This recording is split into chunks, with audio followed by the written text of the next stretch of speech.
તો સાહેબ હવે મારે શું કરવું જોઈએ? સાહેબ કે તું રાવણ થઈ ગયો છો, હવે તો તને રામ બનીને કોઈક ડૂટીમ બાણ મારે ને તો જ મારી, નકર તું ન મારી. આપણે ભલે આટલા 2 વર્ષ થયા, અમે નકર પ્રોગ્રામ બધું ભૂલી જ ગયા હતા. ખરેખર ઓઢો જામ ક્યાં ના હતા એમને ખબર, વાર્તા ભૂલાઈ ગઈ હતી. હા પણ આપણા ધણેલાટી કરીને એમાં બધું યશ લઈ ગયું. એટલે એક જણો આવ્યો ડૉક્ટર સાહેબ પાસે કે સાહેબ હું ડબલ માર્ક્સ વગેરે બહાર નીકળતો નથી. બહાર જાઓ એટલે સેનેટાઈઝ ખીચામાં જ હોય, કોઈ વસ્તુ સેનેટાઈઝ કર્યા વગર અડવાની નહીં. ઘરે આવું એટલે ઊંધો હોઈ જાઓ, ઉપર સેનેટાઈઝ થઈ જાય, પાછો સીતો હોઈ જાઓ, પાછો માથે સેનેટાઈઝ થઈ જાય. અચ્છા બૂટ કાઢું, મોજા કાઢું, એની માથે બધું સેનેટાઈઝ થઈ જાય. સીધો બાથરૂમમાં જઈને ગરમ પાણીથી નાહી લઉં, આવીને ઉકાળો પી લઉં, 1 કલાક નાશ લઈ લઉં. તમે આપેલી નાની મોટી ઝીણી જે કાંઈ આ તે ફલાણી ટીકડી જે કાંઈ ટીકડી છે એ બરોબર એન્ટીબોડી બનાવી લઉં છું. સૂંઠને જીભ ઉપર મૂકી દઉં છું, ગરમ પાણીના 5 વાર કોગળા કરું છું. મગના પાણી સિવાય બીજું કાંઈ પાણી પીતો નથી.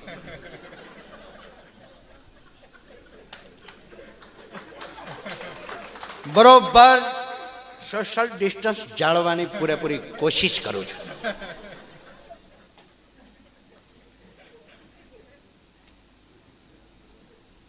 સવારમાં વહેલા ઉઠીને ગળોનું પાણી પીવું છું.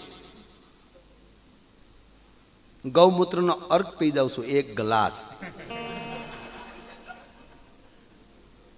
ટૂંકમાં આયુર્વેદ પણ ખરું અને આપની દવા પણ ખરી, એક પણ દવા હું બાકી મૂકતો નથી. તો સાહેબ હવે મારે શું કરવું જોઈએ? સાહેબ કે તું રાવણ થઈ ગયો છો, હવે તો તને રામ બનીને કોઈક ડૂટીમ બાણ મારે ને તો જ મારી, નકર તું ન મારી. તને તો હવે નાભીમાં મારે, તું આવો હાવ હજડ થઈ ગયો છો. તું ન મારી, કોરોના મરે બાકી તું ન મારે એમ. એટલે જા આનંદ છે. એટલે આ અમે ત્રણેય ધણણ કર્યું, તમે કર્યું નથી. તમારે કરવું પડે ને, તો તમારે તાળીથી ધણાલન કરવાનું છે. તાળી કરીને ભાઈ, હે માના હમ નકર આમાં લોભ ન કરાય ને ભૂલી ન જોવાય. નહીં તો જોયું છે આપણે ને એવી આ 2 વર્ષમાં સાહેબ એવી પરિસ્થિતિમાં લઈ આપણે પસાર થયા છીએ. અમે બહુ બોલતા અમે પ્રોગ્રામમાં, અને એક કવિએ બહુ સારું કીધું છે કે હુંકાર કરનારને કહેજો તું તારોય નથી. હુંકાર કરનારને કહેજો કે તું તારોય નથી. અને હકીકત છે સાહેબ, હું અને જે વસ્તુના જાજા માલિક થઈ જાય ને એ ટ્રસ્ટીને સોંપી દેવી પડે. પત્ની કે પતિ મારો, છોકરા કે બાપ મારો, ભાઈ કે ભાઈ મારો, બાપ કે દીકરો મારો, મોટા ભાઈ કે ભાઈ મારો. આ જાજા એમ કે ના મારો મારો, પછી છેલ્લે એ ટ્રસ્ટીને સોંપી દેવું પડે કે જીવ શાને ફરે છે. આવું થઈને ઊભું રહે. અને પાછું આ વખતે આ રોગમાં તો એવું આવ્યું, કોઈને કોઈ ખબર કાઢવાનો જતું. બોલો, અભિમાન ઓગળી ગયા.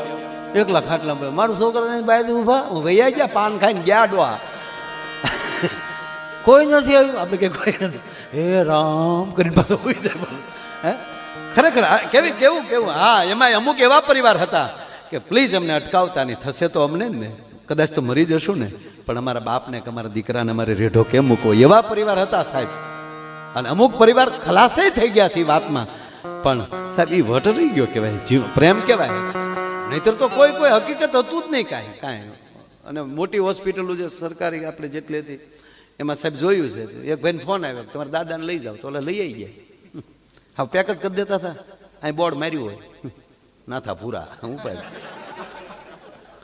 ઓણ ભાદરવા મહિનામાં કાંતિ દાદા ક્યાં ગયા, કાર્તિક દાદા બહુ સારા જ્યોતિષ અહીં બેઠા. હા દાદાને તાળીઓથી વવડાવ આપણા મહેમાનથી, અને હોટલના માલિકે બેઠા છે અહીંયા.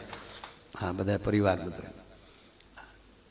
ઓણ ભાદરવા મહિનામાં દાદા પિતૃ બથોબેજ બહુ આવવાના, કારણ કે કોને કોના ફૂલ પધરાવે એ જ નક્કી નથી. બોલો હજી બળી ન રહ્યો તો અમારે ફૂલ આપી જાઓ, અમારે વહેતું થવું છે, કોકને પીડે ચાલજો તું ઉપાડે, એને તો એ જ જોતા હતા. એટલે ફોન કર્યો કે તમારા દાદાને લઈ જાઓ, એટલે લઈ ગયા. ઓલે વિધિ પૂરી કરીને છેલ્લે છેલ્લે તો દેતા હતા ને, આ છે તમારે બાળીઓ ક્યાં બધું કરવું એમ. તો ઓલે અગ્નિ સંસ્કાર આપી દીધો. હરિદ્વાર ફૂલે પધરાવી આવ્યા, કારેજ કરી નાખ્યું. 20 દી થઈ ગયા. 20મે દી પાછો ફોન આવ્યો, તમારા દાદાને લઈ જાઓ. ઓલે કે અમારા દાદા એક જ હતા, લઈ ગયા અમે એકવાર. હકીકત આનંદ કરાવવું. અરે ઓલા કે પણ અમે 20 દી પહેલા તમારા દાદાને લઈ ગયા. અરે કે પણ આવો, દાદા બેઠા અહીંયા રેડી થઈ ગયા. ત્યાં ગયા હતા તો ત્યાં દાદા બેઠા. લે કોઈ મત નીકળો ડોકાટા કેમ ને. ઓલા કે ઉભે રે સાહેબ, લઈ જઈએ તમારા દાદા જીવે છે, વાંધો નહીં, પણ અમે આ એકને ઉલાડી. ઈ કોનો દાદો હતો એ તો ગોતો, હજી નથી ચડ્યો. બોલો. હા હા, એવું એવું એવું એવું જે આ કોરોનાએ કર્યું છે, આકળીએ જે સડાવ્યા છે ભાઈ. હા હા, ગજબ ગજબ કરી નાખ્યા. હા, પહેલું તો લોકડાઉન આવ્યું ત્યારે તો બધી આપણી હોસ્પિટલ બધું બન્યું હતું ને, પ્રાઇવેટ ને બધું બન્યું હતું. પહેલા માહોલ ઘરે ને ઘરે હામું જોતા બધા. મહાભારત સિરિયલું જોતા ઘરે, રામાયણ સિરિયલું જોતા. પછી તો બાયુ દીકરા એમ ન કહેતો, વત્સ ક્યાં છો?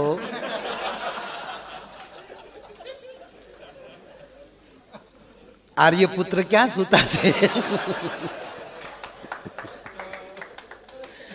આર્યપુત્ર ડોલું વેવે છે. અને ઓલોય વળી પાછો બાથરૂમમાં લી કે રાણીવાસમાં શેનો અવાજ આવે છે?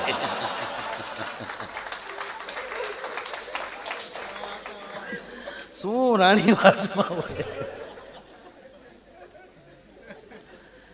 પણ વાત એ છે કે હર પલની અંદર માણસ પોતાનો આત્મવિશ્વાસ ન ગુમાવે. મેં પહેલા જે ગુરુની સ્તુતિથી, જો ગુરુની બધાને જરૂર પડે, આપ બધા ખબર જ હોય.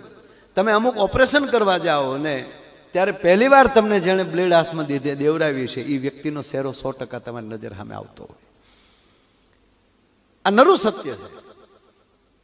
અને જે એ તમારી નજર સામે આવીને ઉભો રહે અને પછી તમે એના ઉપર તિયંતિય છોડી દો ને, હવે તમે કરો, ત્યારે 110% પરકાયા પ્રવેશ થાય ને કામી કરીને વયું જતો હોય છે, જેને ભરોસો હોય.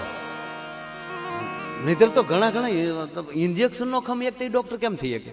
ડોક્ટર ઇન્જેક્શન કોક હાટું ભરતા હોય તો બોલો અહીંયા બેઠવાનું કે એ હું નહીં ખમે ગયો સાહેબ, હું તને નથી દેતા, હું સોયટો લેવ મારથી મને ઠીકડી ગયો, બોલ એ નહીં ખમાય ના, તારે હાટું નથી ભરતા. એવું લાગશે તેથી તને ઇન્જેક્શનમાં ભરી લેવો છે. પણ જેના અહીંયા દાખલા તરીકે એક સમય એવો લૂંટારાઓનો સમય, બારવટીઓનો જમાનો, એટલે આવા ટૂંકા રસ્તા હોય, ઊંડા રસ્તા હોય, ડુંગરાળ રસ્તા હોય, એમાં આપણા લોકો લૂંટારાઓ ગોઠવાઈને બેઠા હોય. એમાં એક જણો ઘોડી લઈને નીકળ્યો, 8 આંગળીમાં વીંટ્યું,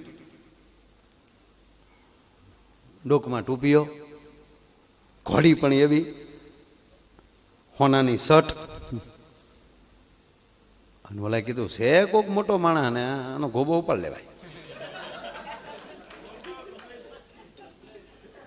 એટલે નદી ઊંડી હતી, આવ સિંઘોડા નદી જેવી, સિંઘોડા નદી જેવો ઊંડો ગાળો નદીનો.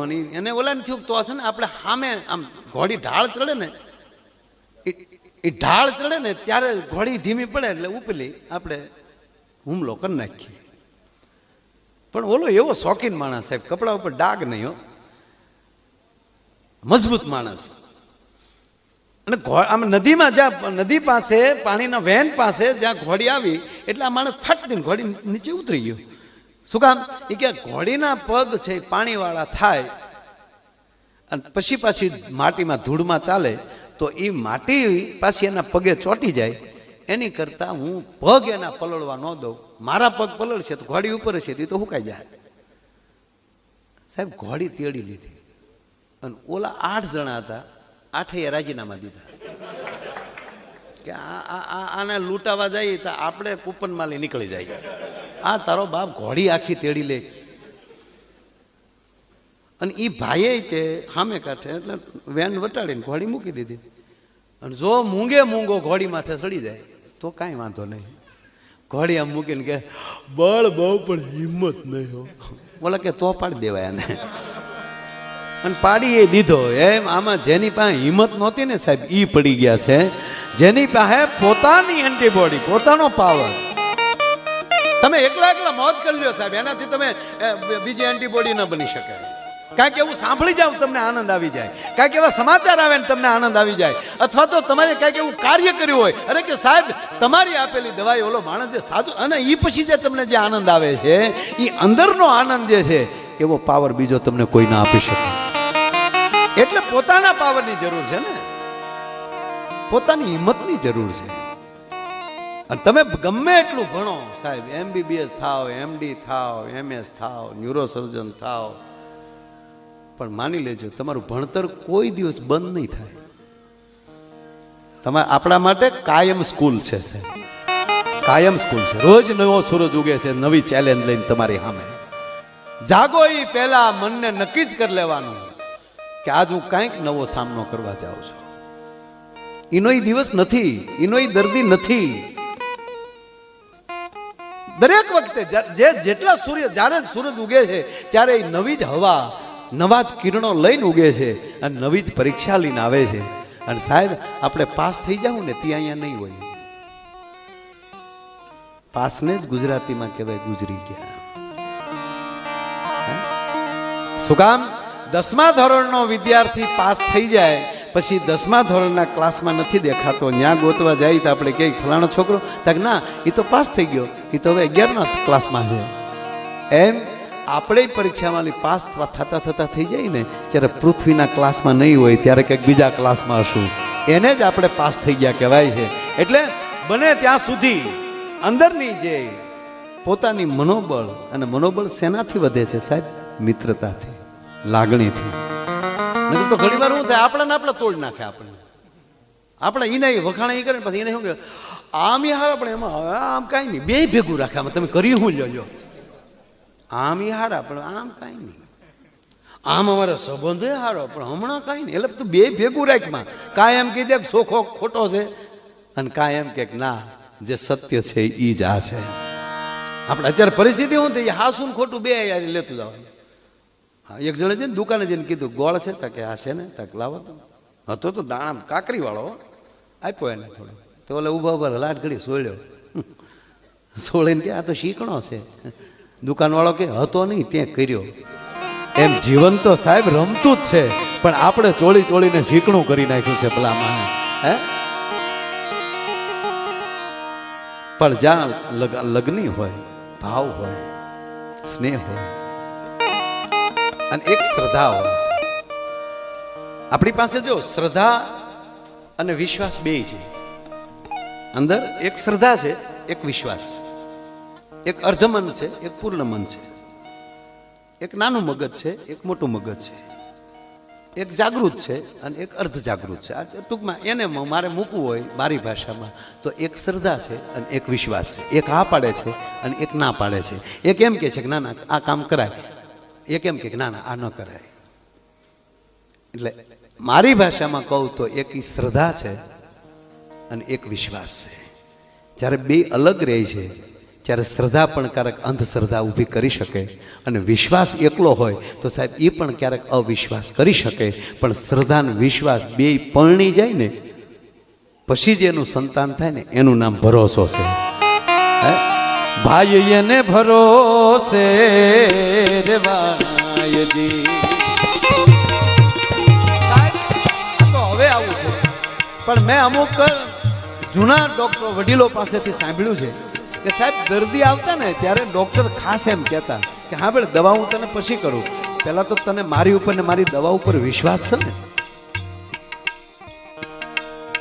સાહેબ જ્યાં વિશ્વાસ ભરોસો છે ને તને મારા ઉપર, અને હું તને જે દવા આપું છું એ ઈશ્વર સમજીને ખાજે, ઔષધ સમજીને ખાજે, પછી તારો વાળ વાકો નહીં થાય. એને ભરોસે રવાયજી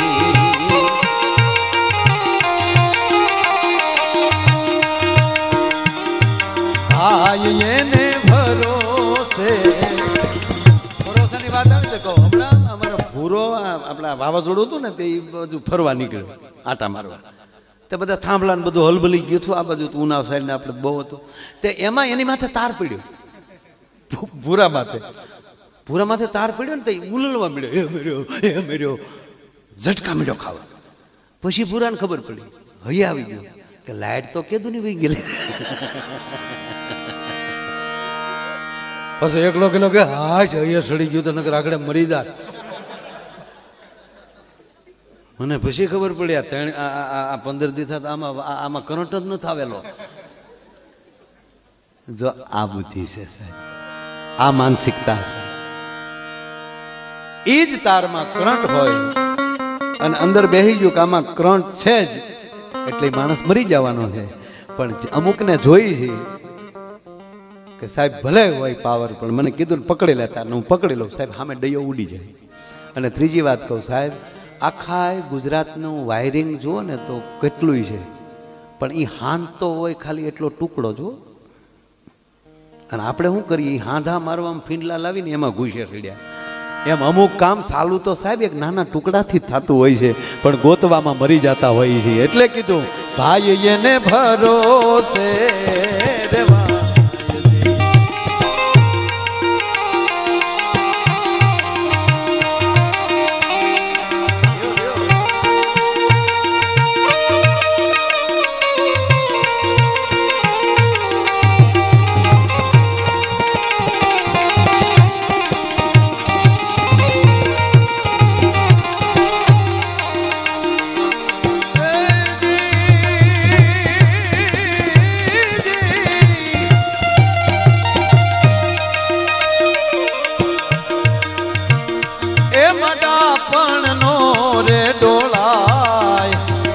એના ભરોસે રેવાયજી, ભાઈ એના ભરોસે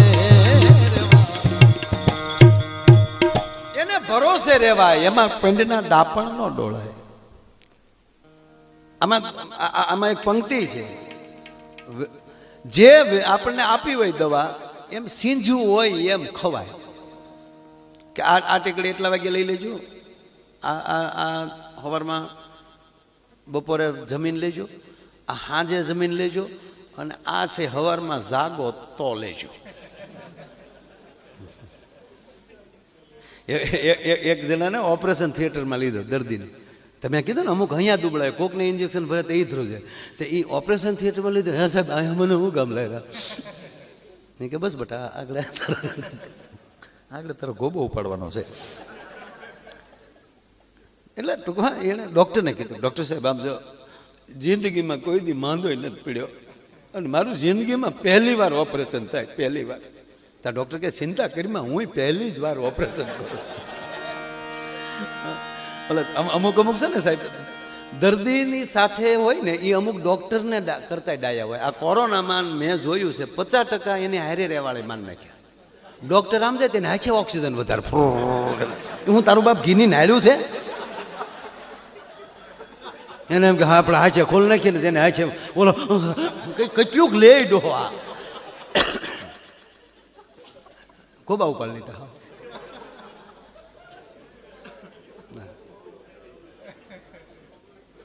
પહેલી વાર આવી બીમારી આવી સાહેબ, ખાટલાય દર્દીને ગોતવાના, દવાય દર્દીને ગોતવાની, બાટલાય દર્દીને ગોતવાના. ઇન્જેક્શન છે કે ઇન્જેક્શન કોને દાંડે ચડાવી દીધા એ મને ન સમજાય. અને પાછું બધાને ખબર પડી ગઈ. આપણે પૂછીએ ને કે આપણને ફોન કરે આપણે, અથવા આપણે કોકને ફોન કરીને એમને કે ભાઈ ત્યાં એક બેડની ત્યાં વ્યવસ્થા કરી ગયો ને એક ભાઈને, તો એ સાંભળો શું કહે ખબર? ઓક્સિજન લેવલ કેટલો જાય? તારો દાદો ક્યાં ડોક્ટર હતો, તું મંડાણો લેવા દેવા વગર. હા હું બધાને ખબર પડી ગઈ છે ખરું. અને હકીકત જેની મૂળ દવા ન હોય ને એની બહુ દવા હોય. આપણે ડાયાબિટીસની મૂળ દવા તો બીજી છે જ નહીં. તમે જેની ઘરે જાઓ ને આપણે કે 1 કપ મોળી સા કરજો, તો હા મોળું સુગર આવ્યું, જાણે વેવાય આવ્યો હોય એમ. સુગર આવ્યું આપણે કે હા આવ્યું ને. જેટલાની ઘરે તમે ચા પીવા જાઓ એટલી દવા તમને મળે. સુગર એમ એમ કાંઈ ચિંતા નથી. આકડાના પાનને પગને તળિયે બાંધીને હુઈ જાય. ડીટીયુ છે એ આંગળી અને અંગૂઠાની વચ્ચે આવે. આપણે કે કાંઈ વાંધો નહીં, બીજા ઘીરે જાય, બીજે દીધી એક કપ મોળી ચા કરી. એમ તમને ડાયાબિટીસ?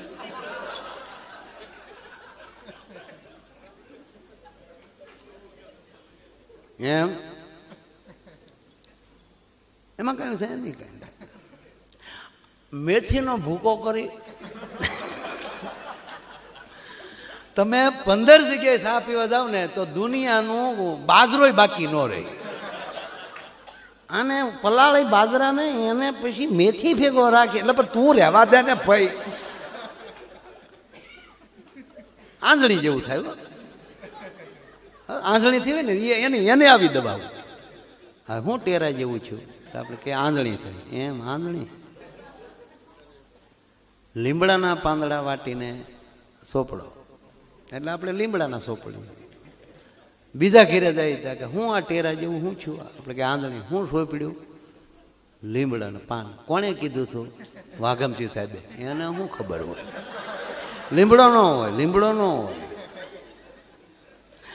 આવેળના પાનના ડોડવાને વાટી લઢી અને પછી સોપડો એટલે આપણે પછી આવેળના પાંદડા સોપડો. ત્યાં બીજા ઘેરે જઈએ આપણે તરત કે હું ટેરા જેવું હું છું, આપણે કે આંધળી. હું સોપડ્યું આવેળના ડોડવા. કોણે સીંજ્યો? આપણે કે રમણીકભાઈ. બાળેટાવને શું ખબર હોય? કોથમરી વાટીને સોપડો. કોથમરી શેલે સાહેબ આંધળી રે આંખ વહી જાય, મૂળ મુદ્દો વયો જાય. એમ મારો કહેવાનો અર્થ એ છે કે જ્યાં ભરોસો હોય, જ્યાં શ્રદ્ધા હોય, જ્યાં શ્રદ્ધાનો વિષય હોય ત્યાં પુરાવાની જરૂર નથી. થઈ જાય છે બસ, સાબિતીની જરૂર નથી. આમ થાય જ, મારે આમ જ રહેવાય બસ. આચરીએ નહીં અંગડે ધરીએ જેમ ગુરુજી ગાયજી.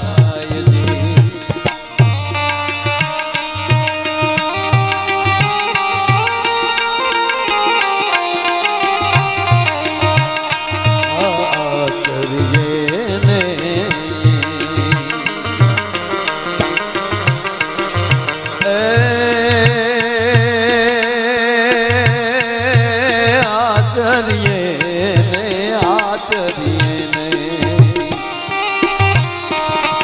આચરીએ નહીં અંગડે ધરીએ જેમ ગુરુજી ગા.